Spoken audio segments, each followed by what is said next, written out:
Greg Anderson, he's on the Planning Commission. He's been on there for a number of years, and he's one of the biggest voices in Austin, pushing this policy of deregulate and build more. And so I want to talk a little bit about who some of these folks are and how they're all connected in to the Koch brothers, who are these billionaires who are ultra right-wing billionaires who have funded this whole network, this whole group of people. So I'm going to kind of go into that a little bit. I tried to be a little fancy with my transitions, so some of them work, some don't. But anyway, bear with me. I also created my first QR code, which you'll see later. So I'm getting technical. So okay, so Nicole Nosek, who's the wife of Luke Nosek, who we heard of, founder of one of the founders of PayPal. She runs Texas Regional Solutions. She also writes for the City Journal, which is funded by the Koch brothers.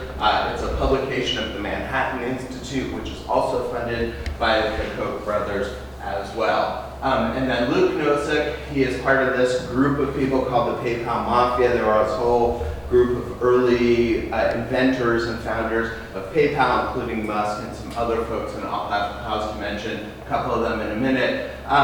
He also is the founder of this thing called the Giga Fund, right? That's one of Musk's favorite prefixes, Giga. But anyway, his fund is invested in some real estate companies, right? So they have a direct financial interest in the real estate industry in here in Austin and in Texas.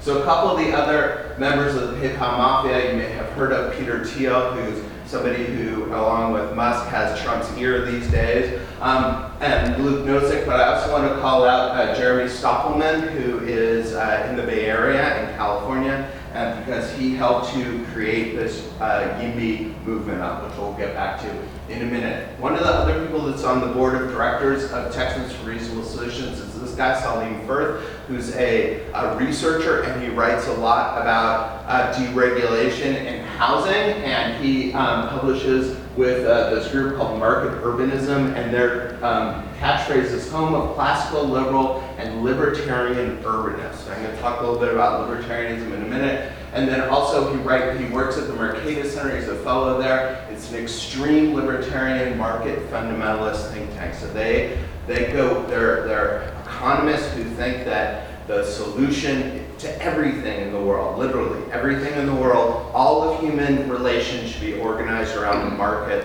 logic, right? That's their kind of basic idea. He is the author of many articles that are cited by urbanists. So he's part of this Mercatus Center, so is this guy Nolan Gray, who writes a lot of stuff, and people in the urbanist world cite him a lot in the YIMBY world. And the Mercatus Center is funded by the Koch brothers, which I mentioned, which I'll talk about before. They also have funded this thing called Market Urbanism that includes these two guys, Firth and Gray, but also includes Dan Keshet, who is one of the local founders of the group called Aura, which is the biggest YIMBY group pushing this kind of stuff here in Austin. So he is a member of Texans for Housing. He founded that. He writes for Market Urbanism. He founded the Aura. Can you read that? It looks kind of weird. And he is also one of the originators of the YIMBY movement with this woman from the Bay Area named Sonia Traus. And she was basically promoted and funded originally by this guy, Jeremy Stoppelman. He kind of platformed her, we would say, today. One of the PayPal Mafias. She's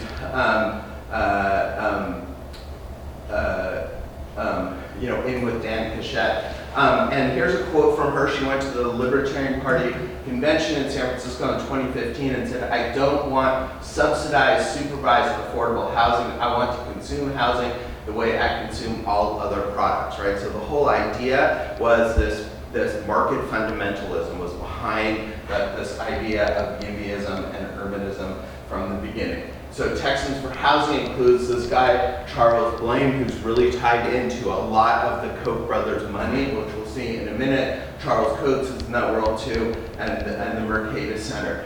The Texans for Housing, their catchphrase is removing obstacles to housing where Texans want to live. And all these obstacles are different government regulations, zoning codes, and all this kind of stuff. One of the things that they're pushing for at the legislature right now is to remove the ability of neighbors and neighborhoods to object to zoning changes in their neighborhoods. That's one thing.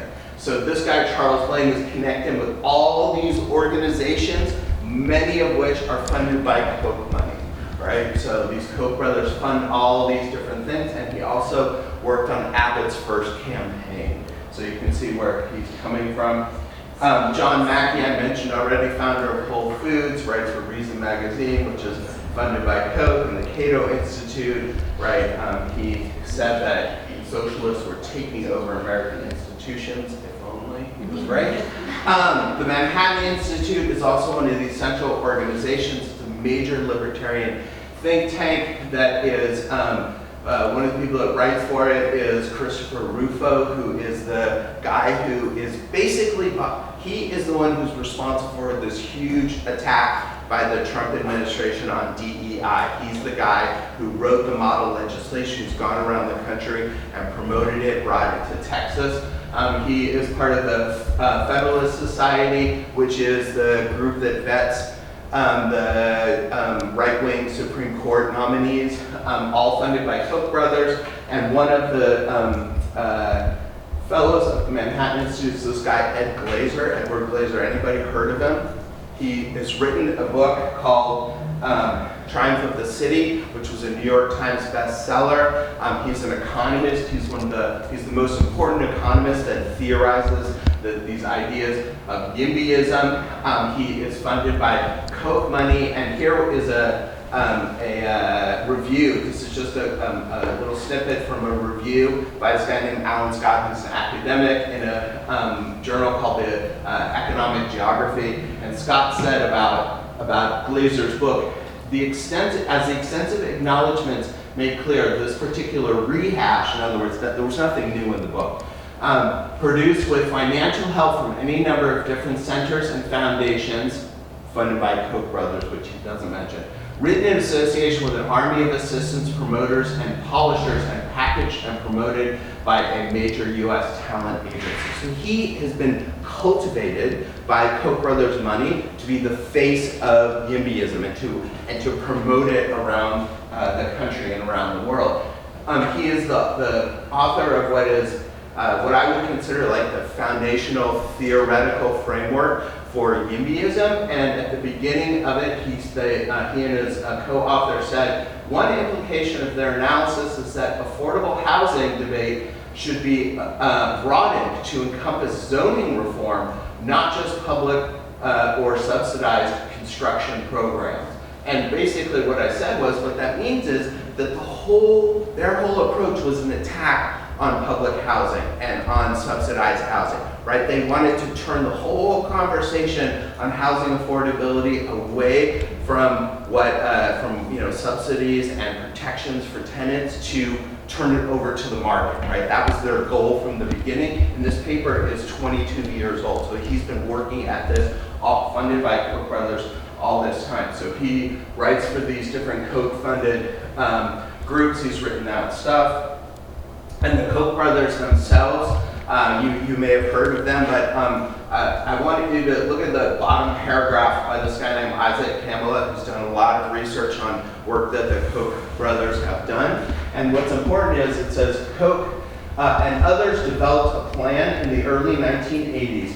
First, quote, securing the philosophical, political, economic, legal theories that come through heavy investments in academic centers and individual intellectuals like Ed Glaser, right? And these institutes that he's a fellow of. These ideas then flow into think tanks, which refine them into specific policy proposals, which are then handed to well-funded advocacy groups, right? So that's like Ed Glaser, there's that guy Salim Firth, who's writing all these articles. Then he gets moved over to Texans for Reasonable Solutions, right? The advocacy groups pushing policies on the ground. The results of an integrated network of seemingly discrete academics, think tanks, media outlets, and advocacy groups, all positioned to advocate for the same issues in unison, right? It sounds like a conspiracy theory, but it's true, and there's documentation by Camelot for this. They have this document where they laid out this plan in the 1980s. They said, we have all this money, billions and billions of dollars, let us fund libertarianism is essentially what they are into. They run all these organizations, or they fund them, and many, many more. They're big promoters of the rebirth of the Libertarian Party in the US, and